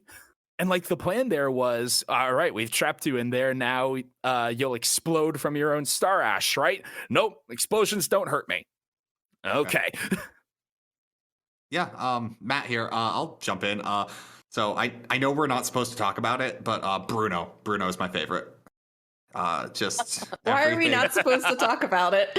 Because we don't talk about Bruno. Now that I've explained the joke, it's funnier. I just love his aesthetic. I love I love his power. Like, his power is summoning through graffiti tags. So he's running around with spray paint. It is my aesthetic to a T. I love street magic like that. It's just cool. I guess a second runner-up would be Noel, just because she's all about that hustle, and I can respect that. Brian never quit. Yep, gotta make that scratch.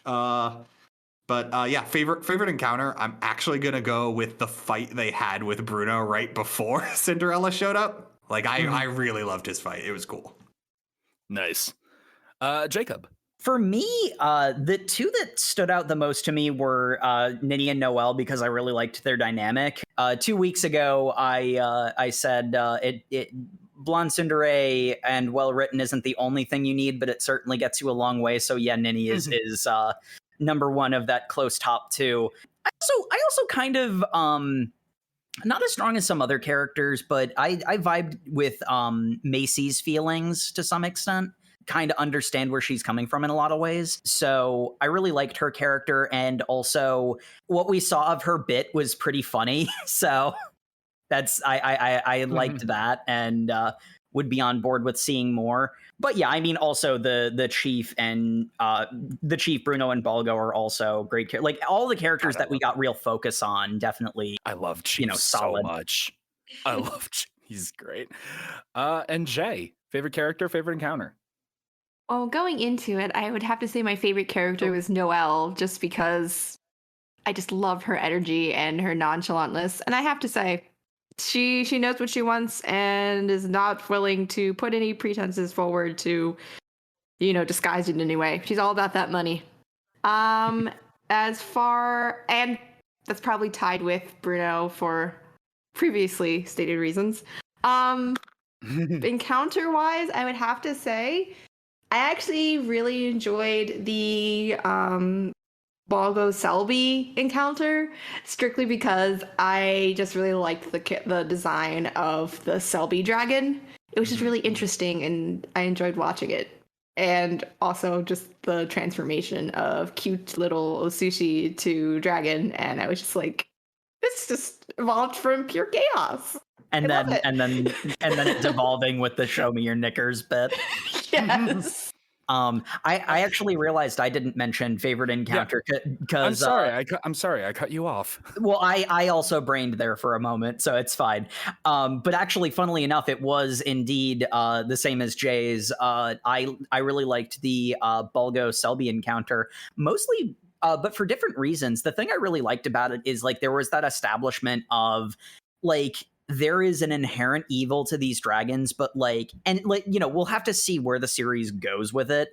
But I could see the series going either in the direction of they're like wild animals. It's like keeping a chimp, like a chimpanzee or a tiger or a grizzly bear. It's like you might think you have the situation under control, but you can never really control the situation. Or I could even see a situation where it's like, perhaps the way that they're dealing with dark dragons is going too far. The idea of, like, if you're in passing contact with a dragon for even a short amount of time, 100 years in jail or death are your two options. Yeah, that seems a bit excessive to me. We do get that last scene with the captains kind of seems to lay a level of distrust about, like, are the dragons evil? Because they're like, nope, absolute prejudice on the dark dragons, and they seem to want to hunt the Martian for some reason. And yeah, because they're, like, super dangerous. Like, just their existence is super dangerous. Very inherently dangerous, and they're the progenitors of other dark dragons. But the framing of the scene makes it come off as kind of cloak and dagger, so you've got, like, an inherent distrust there of, like, oh,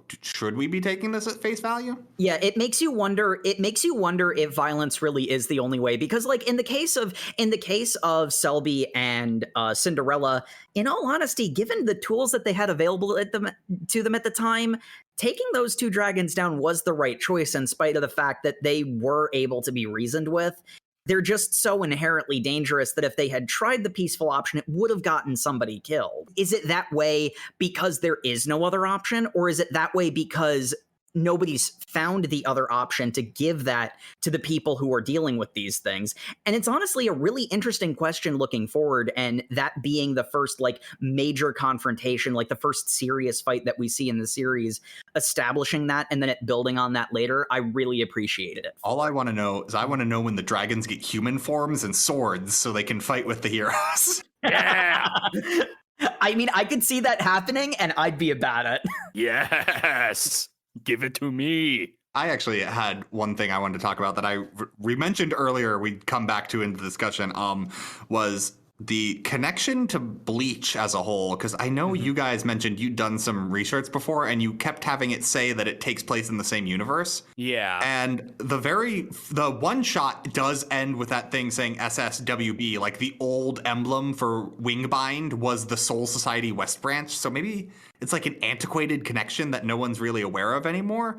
But like, aside from that, at the end of the one shot, there's really nothing else that connects it. Like even in a like measurable way, like just functionally how things work don't make a lot of sense for them to be on the same path. You could make the argument that the whole thing with Balgo's sword was like a bankai or whatever, like I alluded to. They're not dead, and that's the entire point of Bleach, is like it's the Soul Society, and like Reverse London, they are not dead. Like there's nothing to do with ghosts at all. There are dragons, and dragons aren't one for one with anything in Bleach. So I think I'm more of the line that people are saying they're in the same universe because of that like Easter egg at the end of the one. I think there are Easter eggs. I think that's as far as the connection goes. It could be. It could be. You see, I'm pretty sure it's mentioned directly in Shonen Jump that they're in the same universe. But to me, even if there aren't a lot of direct connections to like the way things worked in Bleach, it kind of has the same vibe of, you know, this is the same universe as this other thing, but it's also, you know, so far away. I'm having a hard time articulating it, but the basic... I think I know what you're getting at, and I have a bit of, if I'm right, I have the same opinion. The thing for me was the Easter eggs didn't get in the way, and it means that this series has ready access to use the world building of Bleach if it so chooses. And it can draw on that, but it also, because, you know, the biggest connection to Bleach was something missed by someone who doesn't know Bleach, it means that Bleach isn't required reading, and it's going to explain its own lore internally. Because one of the things that I noticed one of the things that I noticed is I feel like now that it's been mentioned to me and I realize that the Soul Society is like the main connection to Bleach, they mentioned that the Soul Society in Japan just wiped out the dragons entirely. And no, they mentioned that Japan wipes out its dragons entirely, and I don't think that's necessarily. They said the branch in Japan. But do they say the Soul Society? Because if they don't say the Soul Society, I don't know if you can assume maybe they also branch of witches in Japan. They say the branch in Japan wiped out the dragons, and that ends up working as a bit of a retcon of like why has this not come up in Bleach? It's because that got taken care of off screen before the story.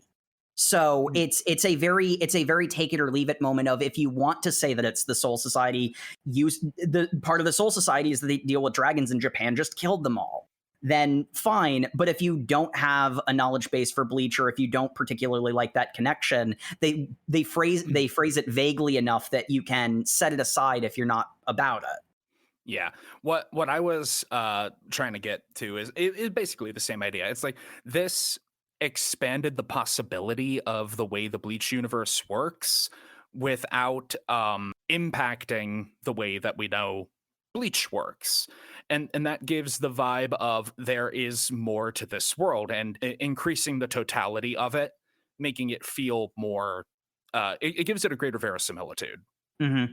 Without being intrusive either, because again, without being intrusive, just the fact that they have that being like the old name of Wingbind before it changed later because it stopped being about that, it's like me not noticing that didn't impact my reading of Burn the Witch. It didn't mean anything. At no point am I saying it's required reading. What I'm saying is like the very concept of a society that deals with death and the afterlife in its full totality, like that creates a whole bunch of narrative weight to say that it's the same thing, where I'm thinking like it doesn't feel like it. Because like if you've got to deal with the fact that you've got hard rules of how ghosts work, like what does character death mean in Burn the Witch then? Well, nobody dies, so we don't know. Maybe when the series continues, somebody will die and this gets found out, but... That's why I'm saying I think the connection is more like surface level and referential. I think treating them like they're one for one is not anything I've seen hard evidence of. I've seen a reference. Well, and that's kind of what I was saying, though, is that you can take that connection as deeply as you choose to. Okay. It is a possible expansion upon the wider universe of Bleach, because again, Bleach really only deals with, the Hollows and the Soul Society and the dead and whatnot. But hey, if there's supernatural stuff after death, maybe there's supernatural stuff in life that just never came up because that's not what Ichigo dealt with. Mm-hmm. We have smartphones that can detect dragons, and like just tonally, they are so different. Like that's the main thing I'm trying to get across here. Okay, and yeah, no, you are right about that. It is a very, very different tone. I think if they tried to do a crossover, there would need to put in a lot of legwork for me not to go like these are disjointed and do not fit together. Just what they have currently. Yeah, and you could argue that this probably would have been similar with how they should have treated the Belt arc. Yeah, a lot of people dropped off after that and were just like, this really should not be incorporated in the Bleach universe for debatable reasons. I mean, I guess I should have clarified. I know the author. I think the author is just referencing his previous series. I do not expect him to be able to weave the two together. Yeah. Because considering if we ever do an episode on Bleach, we can talk about how I feel about how some of those arcs feel like they don't connect. Yeah. For all we know, if Stroke When Burn the Witch continues, it may never come up. And that's sort of the point I was making, is that I'm not expecting or even asking for it to cross over with Bleach. I'm just saying if that's your jam, if you want to see that universe expanded, you can read it that way. Or if you have issues with that, then it's just a reference to another series by the same author. It's done in a clever way to serve both purposes. It's a good tightrope. But yeah, sorry, Jay, you were going to say? I was just going to say, as someone who really, really, really, really, really, really enjoys Bleach, I really liked the tie-in, and I liked the fact that he kind of gave overtures to the Bleach series, and I would like to see this as a connection to the Bleach series or different, kind of like a spin-off. Yeah. I mean, it is objectively a spin-off. There's no way you can't phrase it as that with... Yes, but I mean, that's why I was able to make the connections between the characters. That's fun for me, and I'm just like, oh my characters from... Yeah. Well, exactly. Hold on, do Fairy Tail and Eden Zero take place on the same... I think they actually do. Well, we have a whole episode about that. Bleach holds a very special place in my heart. I mean, you want to... Has this series made you feel any different about? No. Okay. Looking forward to Volume 2. If anything, this makes me want to take another look at Bleach with new eyes. Because I haven't really consumed any Bleach content other than the odd video essay here and there for like 10 years. I think I could take a look at it with a fresher perspective. Yeah, I think this reminds me what I liked about Bleach. Tite Kubo does really good characters. And this is only like this is 5 chapters we read, and we get a lot of amazing characters out of it. Like the personality through the characters is overflowing. Like Selby is on page for like 4 pages, and you still get a ton of personality out of him. Like it's just good. Like, so I feel like I need to go back to Bleach remembering that the characters are good, because the things I didn't like about it probably began to overshadow that as I became used to the characters. As for me, I mean, almost entirely because I was curious about how deep the reference goes between Bleach and Burn the Witch, And I mean, like, what I'm getting is that it is absolutely surface level, which that's fine. But, this kind of almost worked in a very, like, non-intrusive and I see what you're doing, but I'm okay with it sort of cross-marketing sort of way. in the connection to Bleach, and it does kind of make me want to check it out. All right. You absolutely should check it out. Join I us. guess we're all of the same mindset then. We would probably keep reading this. Obviously, we can't at the moment. There's no We more can't of it. currently, yeah. I mean, Once we get more, I will. Once more comes out, I will eagerly read more. I will say one thing that I'd really like to see is after a couple of seasons worth of manga come out, maybe a bit of reshuffling and in an anime adaptation, because as I mentioned in the prologue chapter, and it is something that I noticed to a much lesser extent. And again, even in the prologue chapter, it was a mild note in the back of my head, but there really was I'm pitching this series to you feel to it, that I feel like if more of the plot is presented to the audience, like I don't think this will be a problem with season 2, for example. And like once more of the plot is like actually like delved into and understood, a anime adaptation that maybe shuffles some of the stuff a little bit around so it's not like trying to sell itself quite as hard would behoove it. But yeah, I mean, I'm definitely would continue reading when the next season of manga comes out. All right. Thank you, everyone, once again for tuning in to the OverMangaCast. As always, you can follow us on all of the social medias where we are at OverMangaCast on Facebook, Twitter, Instagram. We're also OverMangaCast on YouTube, where we put up the episodes about 2 weeks before they come out on your podcatchers. Other way around. Other way around. Oh, after. Making videos takes time. Yes, it does. My brain forgot how linear time worked. But anyway, make sure to like, comment, and subscribe. Leave us a review on your podcatcher of choice. And make sure to tune in next week, where we are going to take a look at Sakamoto Days, chapters 1 through 20. And we'll have a returning special guest. Could that be? We're going to get a return of Jump Cody. Wow. Woo! So, and this will be the first time Jake and I will be on the show with Cody. So looking forward to that. Yep. So, read chapters 1 through 20 of Sakamoto Days and tune in next Thursday. Good night, everybody. Good night. Good night. Good night.